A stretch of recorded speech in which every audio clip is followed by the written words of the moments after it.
3 چیزیں جو ہیں وہ انہوں نے ٹرانسفر کی آنے والی کمنگ جنریشن کو، اور پھر ہمیں وسیم بھی مل گیا، وقار بھی مل گیا، شعیب بھی مل گیا. تو ان کے کارنامے بہت زیادہ ہیں، اور میں سمجھتا ہوں میں نے اسپنر ہو کے بھی ان سے کافی کچھ سیکھا تھا. قادر صاحب ڈانٹ ڈپٹ کرتے تھے؟ نہیں، بڑے سمجھدار قسم کی، مطلب انہوں نے ہر آدمی کا اپنا ایک اسکیچ بنایا ہوا تھا کہ کس کو کیسے ہینڈل کرنا ہے، اور یہی ایک جو کوئی قائد ہوتا ہے اس کے اندر ایک خاص صلاحیت ہونی چاہیے کہ وہ ہر آدمی کو دیکھے کہ اس کا مزاج کیسا ہے، یہ کیسا پرفارمر ہے، کیسے پرفارمنس کر سکتا ہے. تو ان میں کوئی کمی نہیں تھی. اللہ تعالیٰ نے ان کو، ایک تو مجھے جو سب سے بڑی چیز ان کی اچھی لگی تھی وہ یہ تھی کہ لیڈنگ فرام دا فرنٹ، یعنی میں نے ان کو کبھی بزدل نہیں پایا.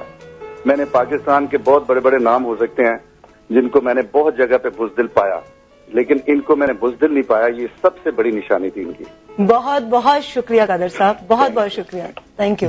میں قادر صرف ایک اس کو خوشخبری سنا دوں. میں ابھی انڈیا میں تھا ورلڈ کپ پہ، تو ویو رچرڈز میرے ساتھ تھے.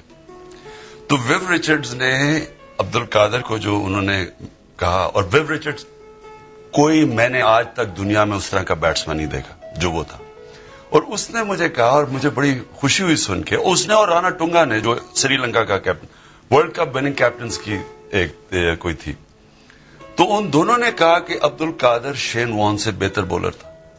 اور دونوں نے یہ کہا کہ اس کی بدقسمتی یہ تھی کہ تب یہ جو فلپر پہ یہ ان کو آؤٹ نہیں دیا کرتے، امپائرنگ مختلف تھی تب، لیکن دونوں اتنے بڑے کھلاڑیوں نے کہا کہ یہ شین وارن سے بہتر بولر تھے. خان مجھے صاحب، بڑی خوشی ہوئی سن کے. خان صاحب کرکٹ کا کوئی ایسا واقعہ، کوئی ایسی یاد جو آپ جب بھی سوچیں تو آپ کے دل کو گدگدا دے؟ دیکھیں، ایک تو خیر ہندوستان کو ہندوستان میں جب ہرا کے لاہور ایئرپورٹ پہ جب ہم اترے تھے، وہ مجھے سین نہیں بھولتا. اور ایک پھر ورلڈ کپ جیتنے کا جو خوشی تھی پاکستانیوں میں، ایک تو خیر وہ میں تو بڑا اپنی کریئر کے بھی اینڈ پہ بڑی تکلیف میں کھیلا، فارم میں بھی نہیں تھا. اس سے بہتر میں نے میچز کھیلے ہوئے ہیں. ویسٹ انڈیز کو جو ہرایا تھا وہ بہت بڑی دنیا کی عظیم ٹیم تھی، لیکن جو عوام میں خوشی میں نے دیکھی ہے، وہ سارا میرا جو 21 سال کا کرکٹ کا کریئر تھا، وہ خوشی جو تھی نا، اس نے وہ سب کو پورا کر دیا.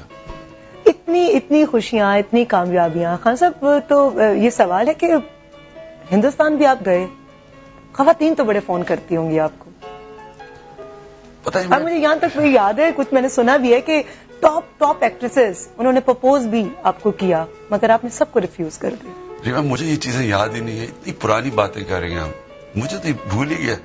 پر کرکٹ چھوڑے ہوئے تو مجھے 18 سال ہو گئے.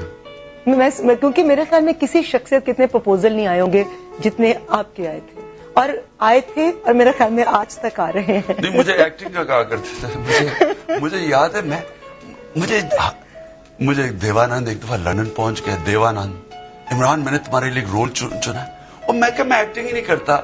نہیں میں ایکٹر بنا دوں گا تمہیں. اور میں کہ میں ایکٹنگ کرنا ہی نہیں چاہتا. یعنی مجھے یہ نہیں سمجھ آتی تھی کہ اگر میں کرکٹ میں کامیاب ہوں تو میں ایکٹنگ کیسے. تو یہ ایک بڑا وہاں لیکن خاصا سیاست میں تو بہت ایکٹنگ کرنی پڑتی ہے، یہاں پر آپ کیسے کامیاب ہو رہے ہیں؟ ایکٹنگ ان کو کرنی پڑتی ہے جو کہ سیاسی اداکار ہوتے ہیں. جو ایکٹنگ، قائد اعظم کو تو کوئی ایکٹنگ کرنے کی ضرورت نہیں پڑی. قائد اعظم تو جو وہ تھے سامنے. دیکھیں نا، آپ 2 طرح کی سیاست ہے. ایک آپ سیاست کرتے ہیں ذاتی مفادات کے لیے، اس میں بڑی ایکٹنگ کی ضرورت ہے. کہنا کچھ ہے، چاہتے کچھ اور ہے. عوام کے لیے آپ قربانی دینا چاہتے ہیں، عوام کے لیے تقریریں کر رہے ہیں، لیکن اپنے بینک اکاؤنٹس بن رہے ہیں، اپنی فیکٹریاں بن رہی ہیں، باہر پراپرٹیز خریدی جا رہی ہیں، فلیٹس بن رہے ہیں. اور دوسری سیاست ہے مشن والی جو قائد اعظم کی تھی، اس میں آپ کو ایکٹنگ کی ضرورت نہیں ہے. ابھی آپ نے عوام کی بات کی، دیکھتے ہیں عوام آپ کے بارے میں کیا کہتی ہے. ایز اے ہیرو بھی صحیح لگ سکتے ہیں اور باپ کے رول میں بھی. آئی تھنک اتنے سالوں بعد میں ہمیں باپ کے رول میں بہتر ہوگا ان کا. گریسفل پرسنالٹی، سو باپ کے رول میں obviously اچھے لگیں گے. آئی تھنک ہیرو میں بھی اچھے لگیں گے. باپ کا ہی کرنا چاہیے. اب تو باپ کا رول کر لیں تو زیادہ بہتر رہے گا. ہیرو آنا چاہیے، ہیرو کا. اب تو وہ باپ ہی اچھے لگیں گے، ہیرو تو نہیں لگیں گے. ڈیڑھ اچھے لگیں گے. اب ہیرو والی بات نہیں رہی ان میں. ہیرو کی بات اور باپ کی بات ہو رہی ہے تو میں سلمان اور قاسم کے حوالے سے سوال کروں گی کہ آپ ان کے مستقبل کو کیسے دیکھتے ہیں؟ کیا آپ دیکھتے ہیں کہ وہ مستقبل میں کرکٹ کے اندر بہت نام روشن کریں گے آپ کی طرح، یا سیاست میں اپنا کوئی مقام بنائیں گے؟ دیکھیں، میں جو بھی وہ کرنا چاہتے ہیں، جو ان کا دل کہتا ہے، جو ان کی خواہش ہے، اس کے مطابق. مگر آپ کی کیا خواہش ہے خان صاحب کے بیٹے آپ کے کرکٹ میں کوئی نام روشن کریں, آپ ہی کے نقش قدم پر چلیں یا سیاست میں آپ کے نقش قدم پر چلیں؟ میری خواہش یہ ہے کہ جو ان کی خواب ہے وہ پوری کرے. دیکھیں انسان, ہر انسان کی ایک خواب ہوتی ہے, اور میں جو انسان اپنی خواب کا پیچھا نہیں نہ کرتا وہ بڑی ناخوشی کی زندگی گزارتا ہے. وہ کہتے ہیں نا کہ اپنے اندر خوابوں کو زندہ رکھو مگر خوابوں کے اندر زندہ مت رہو. ہاں, یعنی کہ اپنی خواب کی تعمیل کریں, اس کے لیے پھر بڑی آپ کو مشکلوں کا سامنا کرنا پڑتا ہے, آپ کو محنت کرنی پڑتی ہے, لیکن وہ چیز جو میں چاہتا ہوں وہ کریں جو ان کے اندر دل سے ان کا جو پیشن ہے, جو ان کی خواب ہے, وہ اس پہ چلے. 14 جولائی 2010 میں آئی سی سی کرکٹ ہال آف فیم میں آپ کا نام شامل کیا گیا. یہ اعزاز کیسا لگا آپ کو؟ ٹھیک تھا, لیکن میرا کرکٹ ماضی کا حصہ بن چکا ہے. یعنی کرکٹ ایک وقت تھا, محنت کی, خوشیاں, اچھے برے وقت دیکھے, لیکن جب کرکٹ ختم ہو گئی تو میری زندگی اس کے بعد کرکٹ سے آگے نکل گئی. تو میں ماضی کے اندر کبھی نہیں رہتا. تو کرکٹ ماضی کا ایک حصہ ہے. ہمیشہ مستقبل کی, ہمیشہ آگے جو جدھر جا رہا ہوں اس کے اوپر فوکس کرتا ہوں. عمران خان صاحب سے اور بہت ساری باتیں لیتے ہیں اس وقت ایک چھوٹا سا بریک. فضل الرحمان کی سیاست میں اگر 100 دفعہ بھی مر کے پیدا ہو جاؤں میں نہیں سمجھ سکتا. مطلب آپ عوام کے ساتھ ساتھ قوم کی خاص خواتین کو بھی ہوپ دے رہے ہیں. میں بڑا ایک پینڈو قسم کا آدمی ہوں, دیہاتی قسم کا آدمی ہوں.